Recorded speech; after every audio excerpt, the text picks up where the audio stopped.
buenos días a todos, sean bienvenidos, qué bueno que están por aquí, nos vamos a divertir mucho. Nada más les quiero comentar, la idea de la capacitación, independientemente de que hay cosas muy serias, yo siempre les digo, no se tomen tan en serio esta vida, de todos modos no vamos a salir vivos, ¿verdad? Entonces, con su debido humor, vamos a platicar algunos temas. Les quiero platicar en una forma general para que quede claro cuál es la intención del gobierno, cuál es la intención del SAT de hacer todas estas reformas fiscales que les comento, no para que se sientan mal. Son bien complejas. Nada más la cuestión del IVA, de la retención del IVA y los criterios que sacaron, que emitieron por parte del SAT, nos dejaron peor. De veras que pensábamos que nada más iba a aplicar para los outsourcing y luego sucede que ya aplica para todo el mundo casi. Entonces, eso es lo que les quiero platicar en forma general. Adicionalmente, de que, ¿qué es lo que ha estado pasando en México? En México se abusó de muchas figuras aparentemente de planeación fiscal, pero que efectivamente afectaban al trabajador, como es el outsourcing. Desde hace muchos años comenzó con lo que es las sociedades cooperativas, no sé si ustedes tengan algún antecedente. En las sociedades cooperativas dabas de alta a los trabajadores y los dabas de alta con un salario mínimo o dos salarios mínimos, un salario y medio mínimo. Y los que salían ganando realmente eran las empresas y eran los que organizaban esas planeaciones fiscales. Hicieron un abuso total. ¿Por qué pudiera ser grave este asunto? En un principio, cuando estábamos jóvenes, no nos interesa. Total, que lo hagan. A mí me pagan un poquito más de efectivo y yo me siento bien, porque estoy recibiendo ese efectivo. Pero al pasar los años, ya cuando tenemos cierta edad que nos vamos a jubilar, estamos viendo que no se está pagando el seguro social lo que se debería de pagar.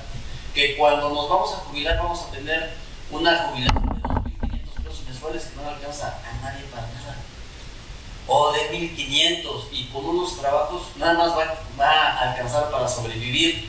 Era la problemática, todo este abuso.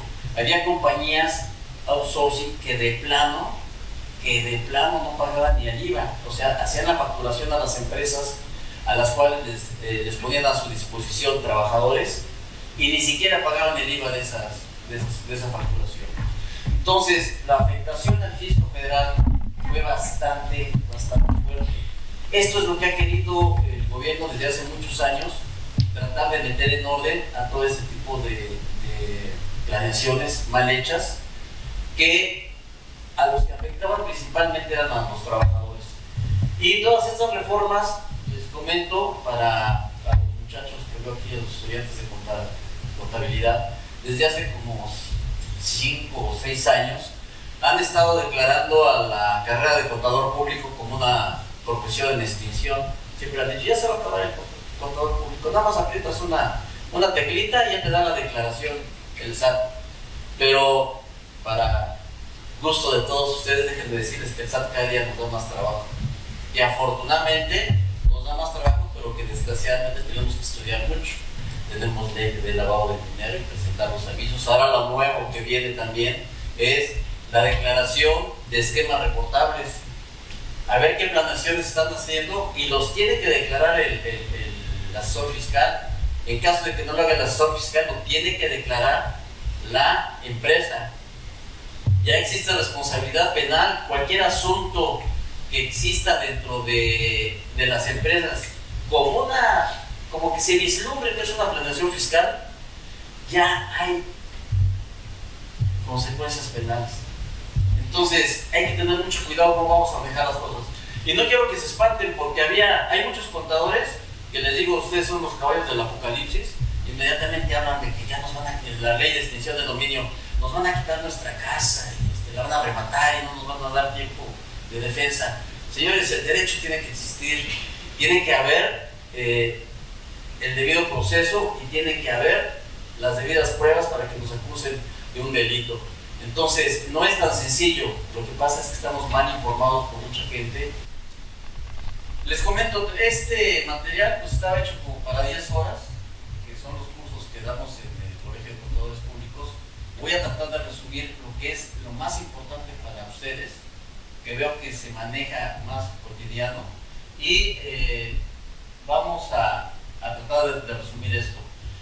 Tenemos que es importante aquí en cuanto a la ley de ingresos de la Federación, pues el artículo 8 de la ley de ingresos de la Federación establece que en los casos de prórroga para el pago de créditos fiscales que causaron recargos al 0.98% mensual sobre saldos insolutos, que es casi el 1%, que si ustedes lo calculan de forma anual, casi el 12%. Entonces, de acuerdo con las tasas bancarias, pues creo que está un poquito, no está mal, no está tan agresivo. Y también nos establece, hay otras situaciones de pagos en parcialidades hasta en 12 meses, la tasa de recargo será del 1.26%. Entonces, ahí, esa información la tenemos en la ley de ingresos de la Federación. Vamos a pasar esto y dice para tasa mensual de recargos. Aquí lo que sí es importante es, señores, les estoy recomendando que ya no se traten con los pagos mensuales. En forma general les voy a comentar cómo está la situación. El SAT ya tiene la información de todos nosotros. Hace ratito la diputada Cristina hablaba de si usamos tarjetas de crédito o no usamos tarjetas de crédito. Les adelanto, hay una figura que se llama la discrepancia fiscal. ¿Saben lo que es la discrepancia fiscal? ¿Alguien me puede decir qué idea tiene, por favor? Es donde se tiene que comprobar si lo que estás dando te dan realmente lo que gastas. ¿Y saben cómo puede el fisco revisar esa información? ¿Qué es lo que tiene a la mano? Tu alta del seguro social, cuánto percibes del sueldo y lo que gastas en tu tarjeta. Embarado de nómina y tarjetas de crédito. La discrepancia fiscal es que el fisco te determina cuánto has gastado y desgraciadamente muchos lo hacen en efectivo, inclusive tarjetas de Costco, tarjetas de Sam's, y no se presten a que, fíjense, a mí ya me le hicieron una vez, llegamos a Sam's y vamos a pagar y se aparece una extranjera por ahí y me dice, oiga, hágame el favor de pagar, ¿puedo pagar con su tarjeta eso que compré? Es que yo perdí mi tarjeta y no la tengo, hágame el favor. Y tú dices de buena gente, igual, le hago el favor. ¿Qué pasa? El fisco, cuando me hace la revisión, a todas las personas físicas se les puede hacer es, ¿cuánto gastaste en tarjeta de crédito? ¿Cuánto estás pagando mensualmente tu tarjeta de crédito, de todas las tarjetas de crédito? ¿Cuánto pagas de teléfonos? ¿Cuánto pagaste a Sam's y a Costco? Porque las tarjetas están nominativas, ¿estamos de acuerdo? O en algunos casos especiales en personas morales. ¿Cuánto pagas de tarjetas de crédito, de teléfonos, los bancos? Todo te revisan. La información, el SAT la tiene toda, es impresionante, toda. Y dicen, tú estás gastando mensualmente 100,000 pesos, porque pagas en tarjetas, pagas en colegiaturas, pagas a Sam's, pagas a... Y nada más me estás declarando 30,000 pesos en tu declaración. ¿De dónde vienen los 70,000 pesos de diferencia? ¿Y qué contestan ustedes cuando les llegan y les preguntan el SAT? ¿Cuál sería la respuesta? Abajo del colchón. Había ahorrado durante los últimos años. No, luego les voy a comentar otra vez. De un cuate que le daba pensión a su esposa y se la daba en efectivo, precisamente se la llevaron al campo. No, creo que lo hizo a propósito. Entonces, esa es la discrepancia fiscal. Tengan cuidado de estar gastando más dinero del que están declarando y que quede huella. Si es que no tienen algún comprobante. Ahora, ¿cómo vamos a comprobar nosotros, personas físicas, de que tenemos esos ingresos? Pues tienes tu nómina, están en la ley establecidos los casos. Tienes que te dieron una herencia, hay una obligación de declarar en la declaración anual cuánto has recibido de herencias o de premios, etcétera, etcétera, mayor de 600,000 pesos. Entonces, mucho cuidado, eso de la discrepancia fiscal nos puede acarrear, nos puede meter en graves problemas. A los contribuyentes que se les impongan multas que no sean por omisión de pago, pagarán el 50% de la multa cuando la realicen después de que las autoridades fiscales inicien el ejercicio de sus facultades de comprobación y antes de que se levante la acta final. Cuando el SAT... Sí, adelante. No, buenos días. También. Aquí hay una regulación muy interesante. Si yo tengo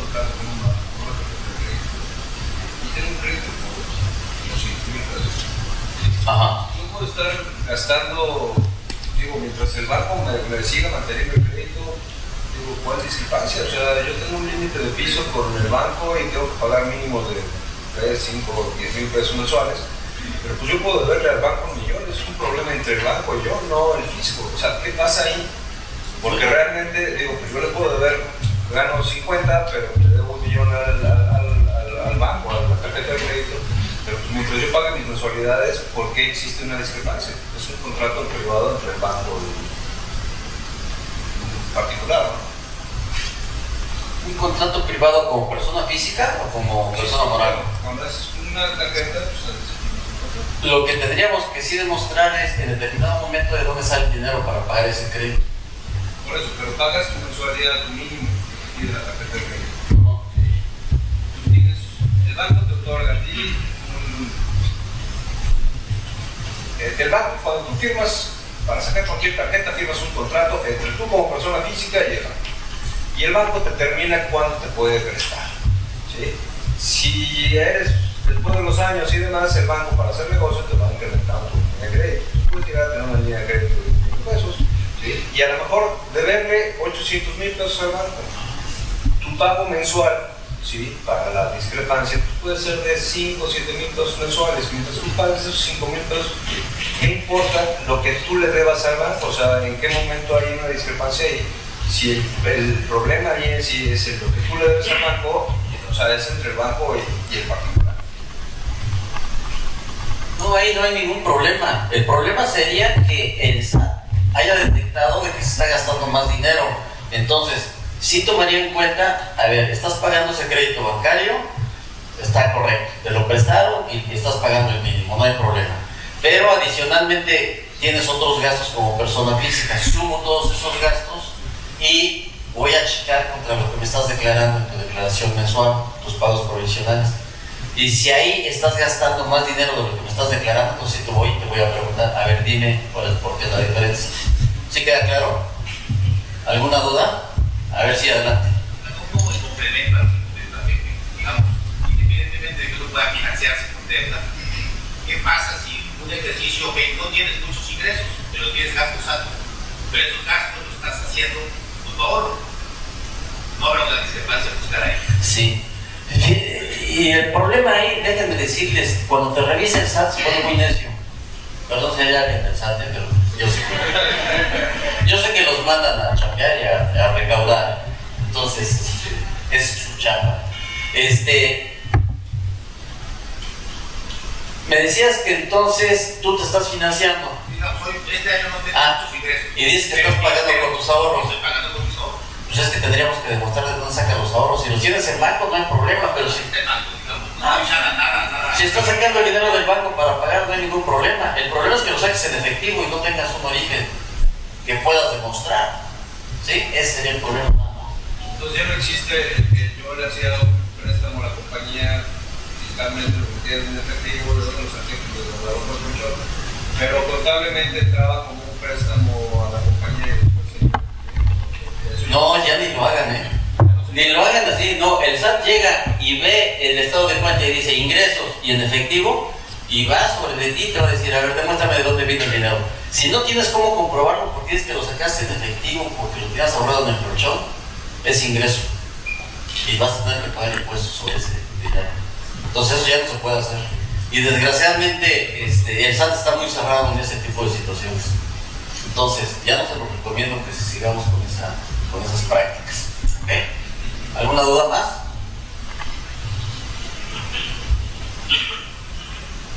Bien, aquí de tasas de recargo yo creo que ya no vamos a hablar mucho porque si no, no terminamos.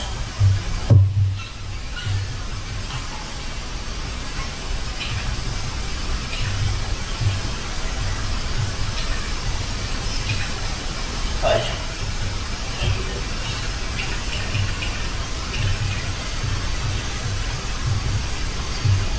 Bueno, les comento para que vean en forma general. ¿Cuál es la forma en que me puede revisar el SAT?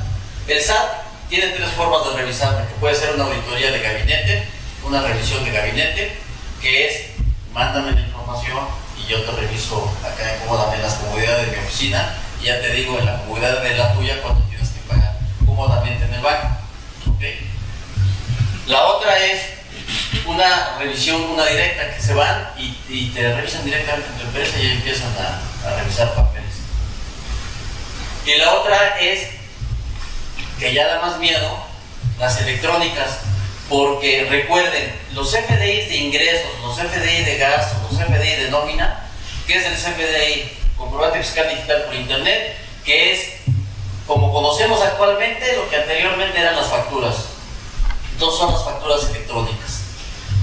El SAT ya tiene toda esa información y ayer nos estábamos llevando una sorpresa porque ya las declaraciones anuales ya viene toda la información precargada. El SAT ya te dice, tienes que pagar.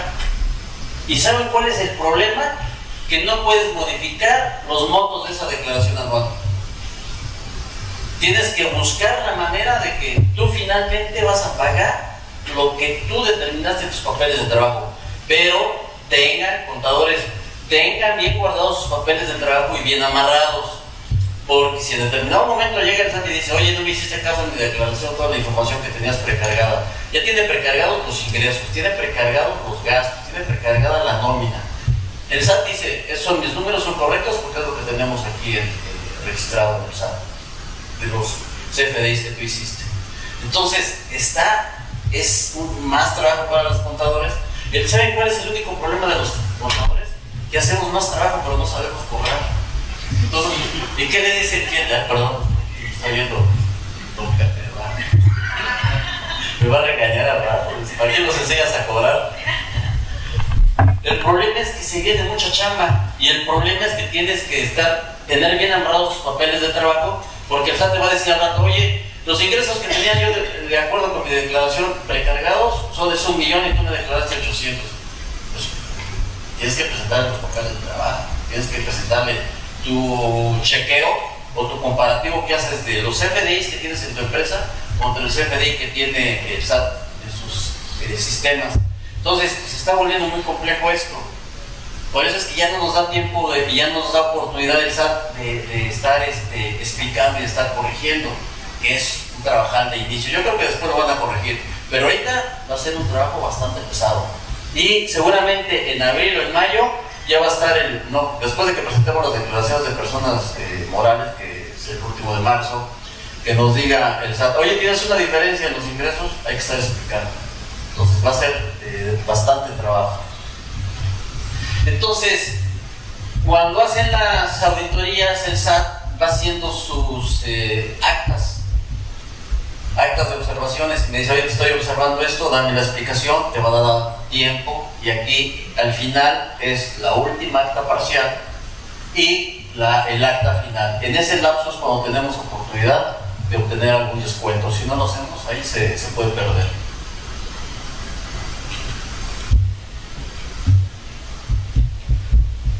Aquí no manejamos lo que es el biodiesel, pasamos.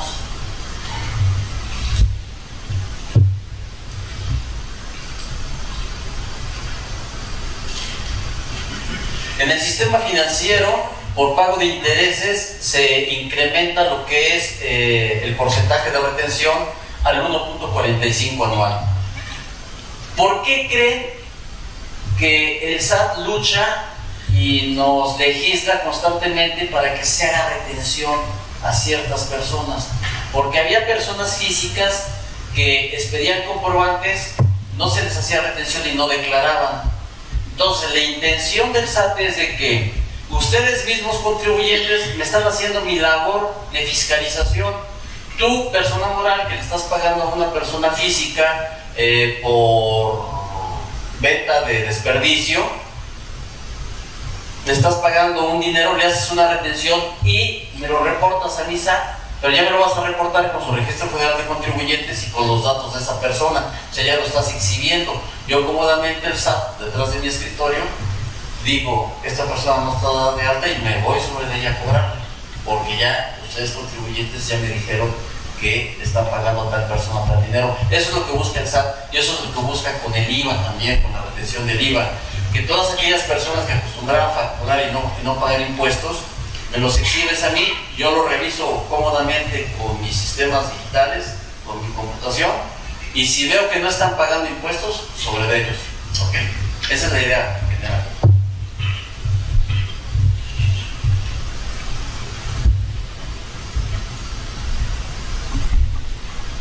En el régimen de incorporación fiscal, en IVA y en el IEPS, Impuestos Especiales por Producción y Servicios, de acuerdo con el artículo 23, las personas físicas podrán optar por pagar el IVA y el IEPS de las actividades del público en general conforme a lo siguiente. Reducción para RIF de IVA y IEPS. Seguimos. Las personas físicas podrán optar por...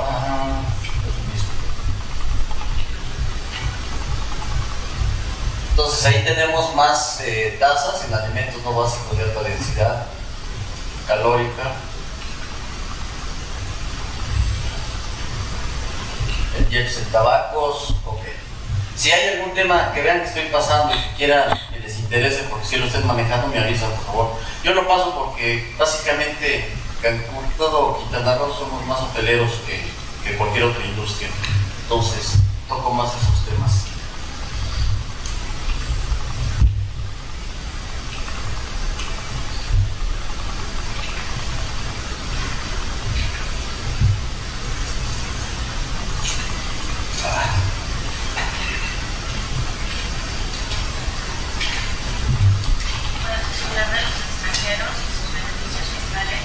¿Perdón? ¿Podemos hablar de los extranjeros y sus beneficios fiscales? Sí, claro. Déjame mover esto.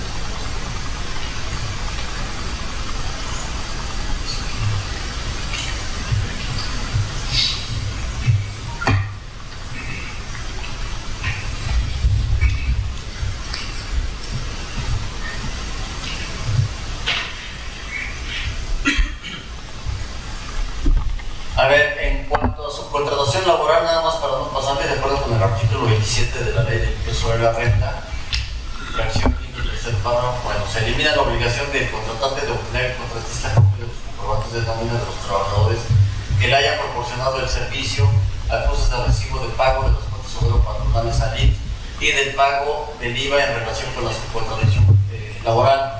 Las outsourcing como tales tienen muchas obligaciones de dar información tanto al que lo estaba contratando, de darle toda la información, cuánto está pagando el seguro social, las actas del seguro social, los trabajadores, etcétera, etcétera, para que yo estuviera fiscalizando que la persona que me está dando un servicio efectivamente esté pagando correctamente las cuotas. ¿Ok? Pero esta información también el SAT ya la tiene con el timbrado de los famosos recibos de nómina que ya están manejando ellos. Pues ya para qué duplicar información, y eso ha sido con proveedores y ha sido con una serie de información que ya maneja el SAT, que se nos hacía ocioso que todavía no nos pidieran declaraciones, como la declaración anual que se hacía de proveedores. No obstante, ya tenías todos los FDIs, SAT, todavía me pides que anualmente te haga un resumen, pues tú ya lo puedes sacar con tu computadora. La prueba es que cuando tú me estás haciendo un requerimiento de que no he pagado algún impuesto, hasta te das el lujo de la invitación de anotarme. No has pagado o sea, tú tuviste tal cliente y te vendiste, le facturaste tanto. Entonces ya hasta llegar a ese grado de detalle de información, ya pueden manejar cualquier cosa. Ya se me ocurrió por ahí una muchacha, ¿no? Decía un expositor en alguna ocasión, oiga, ¿cómo no puede despertar a la muchacha? Porque se durmió. Dice yo, ¿por qué? Así como, despiértela usted que la durmió.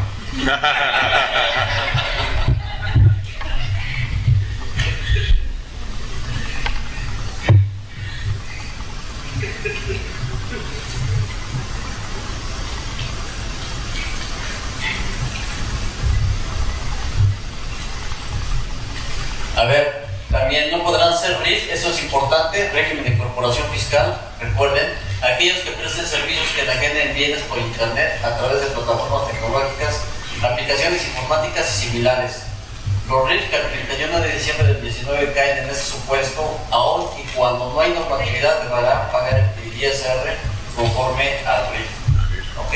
Vamos a ver ahorita más adelante de que ya se está imponiendo impuestos a todas las plataformas digitales que antes estaban y se iban por la libre, ¿no? Vendían y compraban, hacían operaciones y nunca pagaban impuestos. Entonces se dio cuenta de que era una buena oportunidad de negocios el SAT y que les cae. ¿Podría extender un poquito sobre eso? Aquí está, vamos a hablar. Se encuentra se adiciona la sección 3 al capítulo 4 de los ingresos por la enajenación de bienes o la prestación de servicios a través de Internet mediante plataformas tecnológicas, aplicaciones informáticas y similares. Compañera, ahorita que regresemos del break, busco el tema. Ya lo voy a empezar. Pagarán ISR las personas físicas que obtengan ingresos a través de las plataformas que están establecidas en el artículo 18b de la ley del IVA. Las personas morales que proporcionen de manera directa o indirecta el uso de plataformas y aplicaciones deberán retener el ISR. Entonces, ¿qué tipo de plataformas tenemos que conozcan? Las clásicas que están: Airbnb, Uber, Mercado Libre, Amazon, Netflix, todos esos, ¿ok? Sobre el total de los ingresos percibidos por las personas físicas y se considerará como pago provisional aplicando las siguientes tasas de retención. Cuando yo te voy a hacer un pago, yo, Amazon, a ti que vendiste, por ejemplo, yo tenía un libro que estaba vendiendo ahí por Amazon, entonces te hacen tu liquidación y cuando te hacen tu liquidación y te van a hacer el depósito, ya te lo mandan con la retención. Entonces te piden tus datos, tienen todos tus datos, registro de contribuyentes, tu nombre, dirección, etcétera, etcétera. Todo se lo dan al SAT. Entonces, una tarea que le tocaba hacer al SAT, porque ya ven que antes decían que se iban por las calles, iban casa por casa para verificar, o negocio por negocio, perdón, para verificar que estuvieran dados de alta, y así es como los detectaban. Entonces ahora, como les comentaba en un principio, nos está pasando esa tarea a todos nosotros, muy inteligentemente, pues háganlo. Ustedes dense entre ustedes. Y aquí está, montos hasta 5,500 va a ser una retención del 2%. Pues la retención puede ser baja. Lo valioso para el SAT es que ya te tengo identificado, ya me dieron tus datos y te voy a revisar a ver si me estás pagando el impuesto y me estás presentando declaraciones. Si no me estás presentando declaraciones, te voy a mandar una invitación. El SAT, recuerden que el SAT, para efectos de sus revisiones, hasta hace poco tiempo, todavía lo siguen haciendo, es costo-beneficio, se van al costo-beneficio. ¿Cuánto puedo recaudar? Y si con lo que yo recaude cubro los gastos de la gente que está revisando, de los auditores, todos los costos, y aparte estamos ganando, te reviso. Una persona que tenga 100,000 pesos al año, porque a lo mejor eso ya electrónicamente, ya ven que traen terror a toda la gente, nada más reciben una invitación y no pueden dormir. Entonces, sí está ese asunto de que pues me das la información que eso es valioso para mí, porque yo ya te puedo mandar una invitación, ya te puedo decir, tuviste tantos ingresos y me pagaste o presentaste tu declaración con menores ingresos a los que yo tengo CFDIs en el portal. Y tenemos hasta 15,000 pesos el 3%, hasta 21,000 pesos mensuales el 4% y más de 21,000 es el 8%. Prestación de servicios de hospedaje, también en los servicios de hospedaje, ahora que se vino el servicio de Airbnb, es un servicio mucho más barato que un hotel. Y es un servicio también que mucha gente se estaba dedicando a rentar sus condominios y le sacaba mucho más dinero. No es lo mismo cobrar una renta de 5,500 pesos mensuales a cobrar 800 pesos por día. Entonces, si lo rentabas todo el mes, ya tenías 8 por 3, 24,000 pesos, 5,500 te convenía. Y aparte, estabas en la nube legal porque no había ninguna disposición que te obligara al pago de impuestos. Entonces no pagaban impuestos. Se da cuenta también de esta situación y dice, bueno, ahora estos también me van a pagar o se les va a hacer una retención. Todas las Airbnb, cuando haga el pago a las personas que le dan sus condominios para que se renten, también le va a hacer la retención y va a proporcionar la información al SAT. Hasta 5,000 pesos, la tasa de retención es del 2%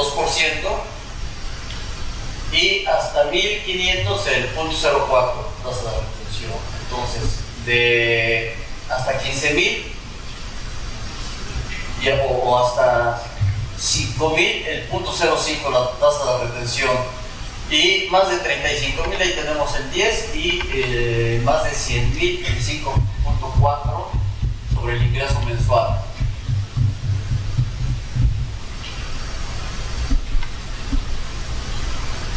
El artículo 113A me establece que las personas morales que proporcionen de manera directa o indirecta el uso de plataformas y o aplicaciones deberán retener el ISR sobre el total de los ingresos percibidos por las personas físicas y se considerará como pago provisional aplicando las siguientes tasas de retención.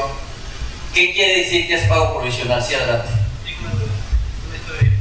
Normalmente antes de entrar a esa ley, decías que querías poder usar las ¿no? ¿Cómo le vas a entender ahora si tú no revertidos en un sábado de alta y nunca consigo su RFC? Les va a pedir mi información. A ver, Si no la das, pues yo creo que ya no va a hacer operaciones con ustedes. Sí, porque se van a ver. Sí, ya también están espantados. Los extranjeros se espantan más con nosotros. Sí, la verdad. Más que nosotros. Sobre el total de los ingresos percibidos, se considera como pago provisional. ¿Qué es un pago provisional? Yo te estoy reteniendo porque me estás dando tu condominio para que lo rente de forma mensual. Te estoy pagando 24,000 pesos. A esos 24,000 pesos te resto el 8%, ¿ok? Como 1,800 pesos. Y esos 1,800 pesos yo Airbnb se lo pago al SAT, pero no se lo voy a pagar en ciego. Tengo que decir, este pago es por tal persona, registrar de contribuyentes con dirección, con de tal lugar. Y esa es la fiscalización que estamos haciendo. Que el SAT nos invita atentamente a que unos hagamos de otros. ¿Ok?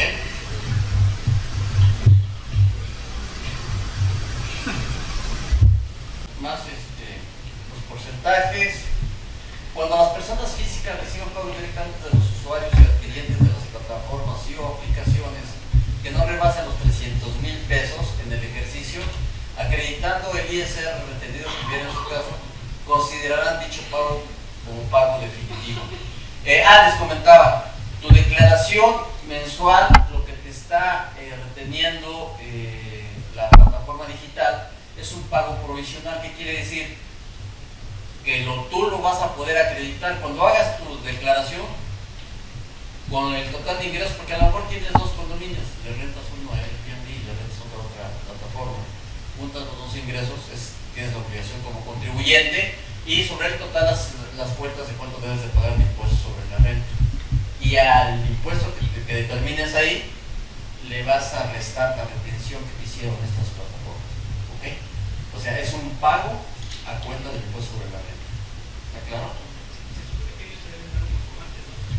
Por supuesto, un comprobante de la retención.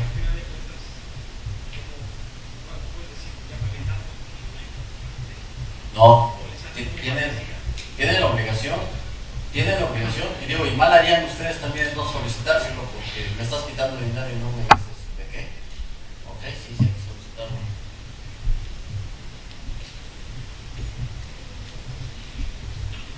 En el artículo 113b y disposiciones transitorias en su artículo segundo, fracción sexta, las retenciones que se consideran como pagos definitivos serán cuando reciban directamente de los usuarios y adquirientes hasta 300,000 pesos, cuando reciban ingresos por salarios y enajenación de bienes y cuando deberán presentar aviso al SAT manifestando la opción de pago definitivo más tardar el 30 de junio del 2020. En el caso de nómina, pues sabemos que nos la descuenta la empresa y hasta ahí se considera pago definitivo. Si tú no rebasas los 300 o 400,000 pesos anuales, no tienes declaración de presentar declaración, no tienes obligación de presentar la declaración anual. Si te das de alta, fíjense, es lo que hay que buscar ahora con las planeaciones. Si te das de alta como profesionista, tú tienes oportunidad, sí, de acumular tus ingresos, pero tienes deducciones. Acuérdense que hay deducciones personales, que son gastos médicos, dentales, funerarios, etcétera, etcétera. Pero adicionalmente puedes hacer la deducción de algunos gastos que sean necesarios para tu actividad. Y muchas veces puedes salir con un saldo a favor al final del año. Nada más el chiste es manejar bien las cosas. yo les vuelvo a repetir, les decía a todos mis compañeros, porque todos nos andaban espantados, es que nos van a quitar la casa, es que la ley de extinción, es que el SAT se va a ir encima de mí, me va a poder embargar, me va a poder cancelar los sellos digitales. Señores, mientras trabajemos bien, queramos hacer bien las cosas, no dedicarnos a la delincuencia organizada, pues no van a tener problemas. Pero si ya están pensando que no voy a pagar impuestos, que a lo mejor pongo mi fabriquita de anfetaminas ahí en mi casa, etcétera, etcétera, están disponiendo aún ellos. Entonces, si nos queremos portar bien y queremos hacer las cosas bien, yo creo que no hay de qué preocuparse. Cuando las personas físicas reciban pago directamente de usuarios, ok, se lo abrimos.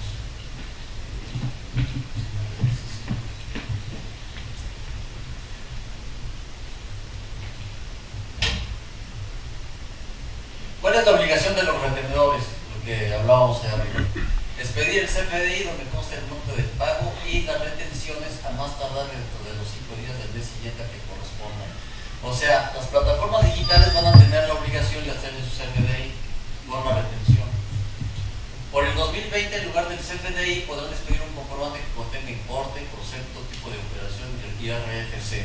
Como ya lo está expidiendo la plataforma, esa sociedad, y hay que pedir que traiga el sellito y que traiga la firma, porque acuérdense que todo es alterable. Todos los documentos, hasta el CFDI, déjenme decirles que después de tanta seguridad que le metió el SAT, hasta el CFDI se puede alterar y se puede copiar. Y no les digo cómo, porque ya dijo la diputada Cristina que no vendrían aquí a aprender malas prácticas.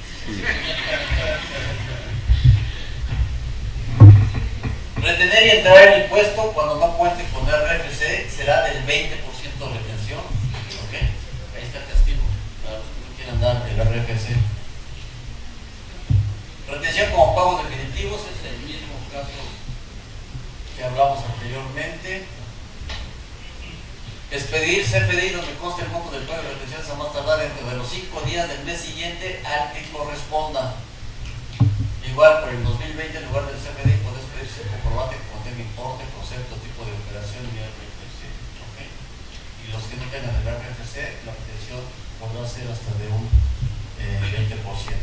El juicio de arrendamiento inmobiliario, lo que estaba comentando la diputada Cristina también hace un momento. En los casos de juicio de arrendamiento inmobiliario, el arrendador deberá de comprobar haber expedido CFDI por las rentas vencidas. En caso contrario, la autoridad judicial avisará al SAT máximo 5 días. Esta es una atenta invitación para las personas que están rentando, no pagar las rentas y demándame. Sí lo ven desde ese punto de vista. Entonces, ¿cuál es la recomendación? Señores, los que estén rentando, hagan sus contratos transaccionales, expidan sus recibos, dense de alta en el SAT, porque si aún firmando, fíjense, en muchos casos de arrendamiento con contrato transaccional, me he encontrado con cada tipo que dejan de pagar año y medio, y son de esos que se comen a los. He tenido algunos clientes con rentas de hasta 40,000, 60,000 pesos y les dejan de pagar un año y medio, y no se los pagan y luego se desaparecen. Y si no piden recibos, pues demandan. Bueno, si expidiendo recibos, si dándote de alta, los demandas y esta gente le vale. O sea, hasta se ríen de los propietarios. Oye, imagínense, ya con esta disposición, es una atenta invitación para que yo vaya y les rente sus departamentos y no les pague la renta. Y demándame. Y más si sé que no estás dado de alta en el SAT. ¿Están de acuerdo? Entonces, la recomendación es que si vale la pena o la renta es muy baja, pues que le sigan manejando como están manejando ahorita. Pues si ya la renta es alta y tienes peligro de que no te vayan a pagar la renta porque no conoces bien a la gente, pues mejor date de alta y haz sus pagos, porque aquí está ya. O sea, vas a ir a demandarlo y aparte te van a castigar por no pagar impuestos. Obligaciones de los retenedores. Expedir CFDI desde el costo del monto del pago y retenciones a más tardar dentro de los 5 días del mes siguiente al que corresponda. Por 2020, en lugar del CFDI, podrás pedir comprobante que contenga importe, concepto, tipo de operación y RFC. Y lo mismo que veíamos hace un rato, en caso de que no tenga RFC, el 20%.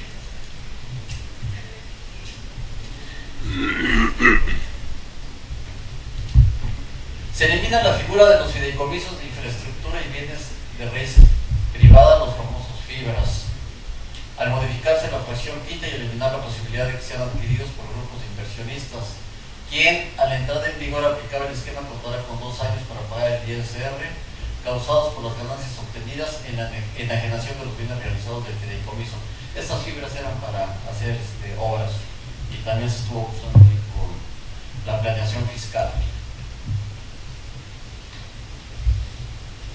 La Secretaría de Hacienda, mediante reglas de carácter general, podría implementar esquemas que faciliten el cumplimiento de obligaciones fiscales a personas físicas que realicen actividades empresariales con el público en general mediante venta de productos por catálogo o similares.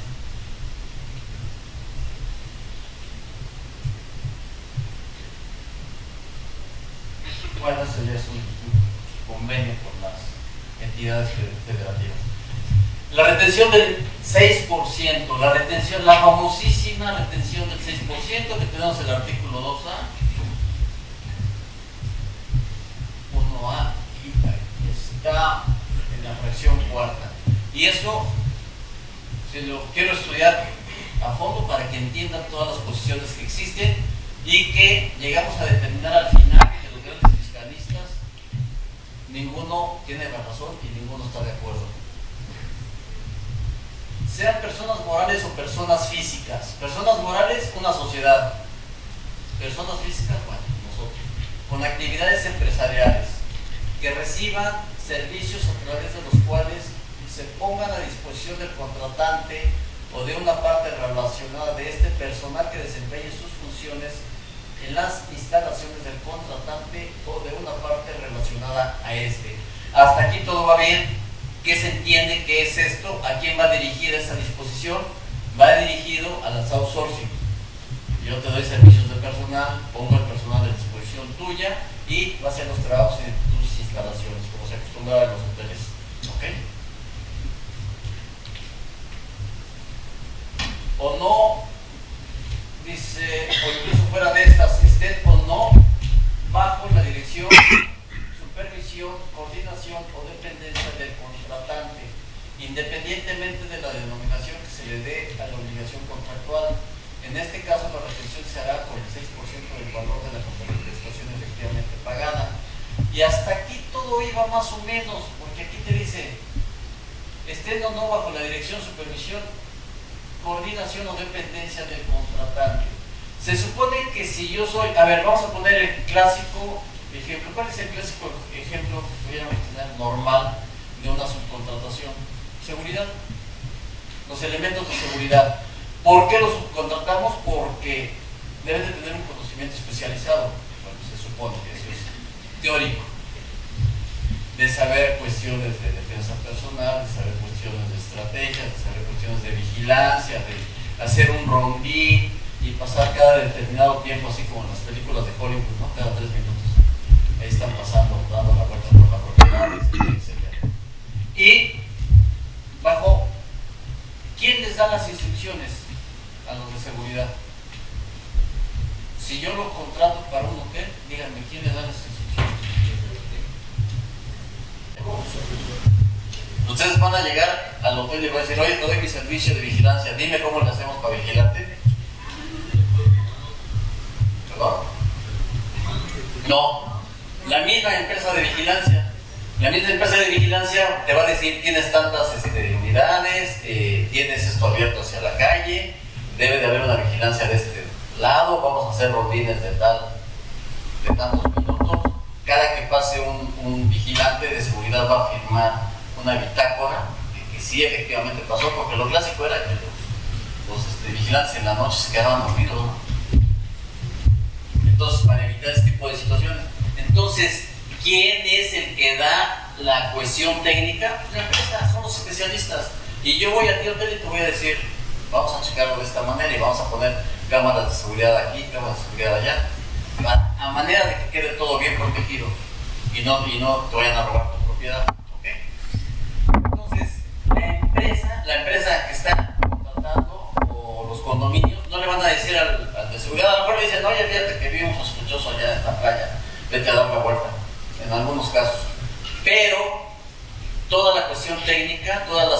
instrucciones, toda la forma de manejarse, se las da la empresa. Yo vengo y te lo propongo aquí. No tú me vas a decir cómo vigilar, porque el día que roben, pues yo me vigilamos de esta manera, pues ya robaron. Es porque tú me dijiste cómo, no porque hiciste caso a mis recomendaciones. ¿Estamos de acuerdo? Muy bien. Entonces, estoy no bajo la dirección, supervisión, coordinación o dependencia del contratante, independientemente de la denominación que se le dé a la obligación contractual. En este caso, la retención será del 6% del valor de la prestación efectivamente pagada. No sé por qué se regresa esto.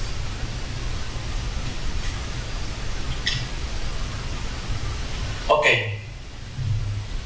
Hasta ahí todo va muy bien. El SAT, después de la confusión que crea con este artículo, emite un criterio no vinculativo. ¿Saben lo que es un criterio no vinculativo? ¿Me puede decir alguien?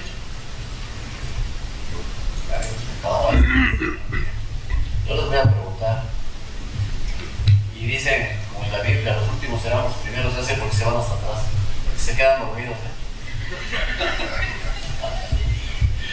Bueno, un criterio vinculativo es una emisión de opinión del SAT que dice, de acuerdo con mi criterio, este artículo se entiende de esta manera.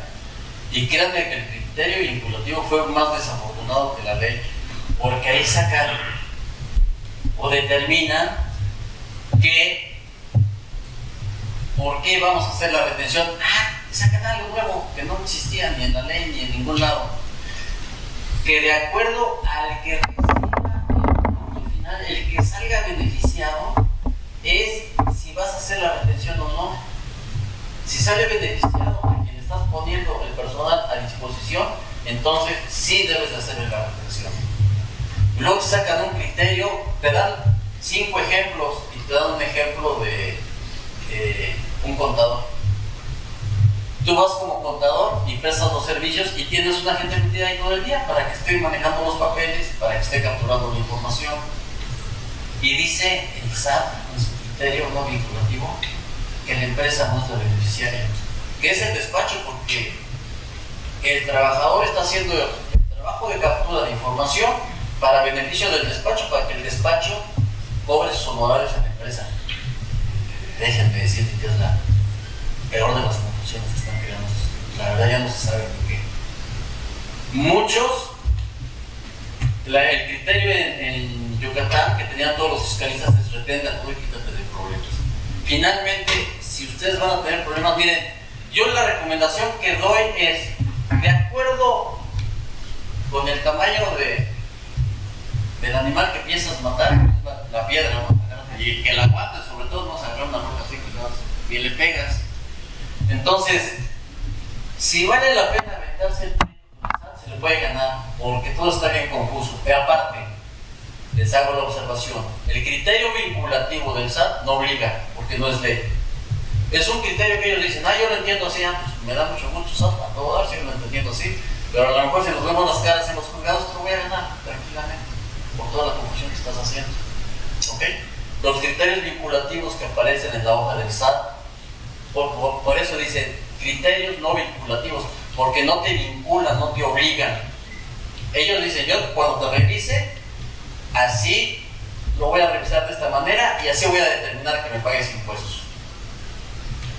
Cosa diferente es que tú te defiendas. Si te defiendes, se la puedes ganar. Pero ha sido una confusión terrible. La recomendación es, el SAT siempre que les va a revisar, les va a querer cobrar. Y se ponen muy extremos. Dice, pues yo sé que no tengo la razón. Demándame. Yo te voy a hacer tu liquidación sobre esto y nos vamos a un juicio. A ellos no les interesa. No les interesa el tiempo que pierdan en juicios, pero ustedes sí. ¿Por qué lo hacen? Porque el contribuyente normalmente cuando ve que tienes un juicio, al final el contribuyente dice, no, ¿sabes qué? Contador, me ha pasado ya págale ya. Yo no quiero tener el SAT aquí encima y no quiero tener problemas y bla, bla, bla. Ese es el problema de la falta de disciplina y la falta de educación por parte de los contribuyentes, de la defensa del contribuyente, porque siempre le damos la razón. Si su caso es pequeño, yo les aconsejo, paguen. Si es grande, defiéndanlo. Si vale la pena. porque les voy a poner nada más el criterio el siguiente. ¿Saben lo que es la fecha cierta? A ver, ¿quién dijo que sí? De todos escogieron. A ver. La fecha cierta es la que le da fe el notario de que se está citando, está haciendo la situación, ¿no? Está haciendo el momento, en que se está dando esa situación. Entonces el notario es quien afirma que efectivamente en esa fecha pues sucedió el hecho, ¿no? Les comento, el que tiene las facultades para dar fe en el estado es el gobernador, y el gobernador tiene la facultad de habilitar a los notarios y pasarles esa facultad para que ellos den fe notarial. La fe notarial quiere decir que para todos los efectos tiene legalidad. Entonces, el Código Civil me establece que los únicos documentos que deben de llevar fecha cierta y que estamos obligados a tener fecha cierta, ¿cuáles creen que son? ¿Qué tipo de documentos? ¿Qué tipo de operaciones? A ver, portadoras, ¿me han llegado ahí? Todas las operaciones de inmuebles. ¿Ok? Todas las operaciones de inmuebles, ¿por qué? Porque quedan registradas en un registro público de la propiedad. ¿Qué quiere decir un registro público de la propiedad? Que cualquiera de ustedes puede ir a checar una propiedad, si se la están vendiendo, para ver si no está embargada, no se quieren transar con la venta. Hay propiedades que las venden hasta 3 veces. El Código Civil me establece que los únicos documentos que tenemos obligación de que obtengan fecha cierta son las operaciones de propiedad. Y el SAT, en un día con una discusión con una auditora, me dice: no, es que debe de haber fecha cierta en un dinero que te depositaron, porque yo le presté un dinero a un pariente hace 10 años y me lo va a pagar ahorita, me lo pagó y me hizo un depósito bancario. Y dice el SAT: me tienes que demostrar que ese dinero de dónde vino. Aquí está la persona, aquí está la señora, te va a decir que no, pero debes de tener un documento que tenga fecha cierta. Imagínate en qué problema. O sea, vámonos al extremo. Ustedes, hay una mamá como se utilizaban antes, que tenían hasta 10, 12 hijos y tienen hijos en el extranjero, y los hijos, como se acostumbra, le meten lana a la mamá y le hacen los depósitos. Al rato se van a llevar a la pobre señora al campo porque no tienen cómo demostrar sus ingresos. Ya no en el extremo, ¿no? Yo por eso dejé de depositarle a mi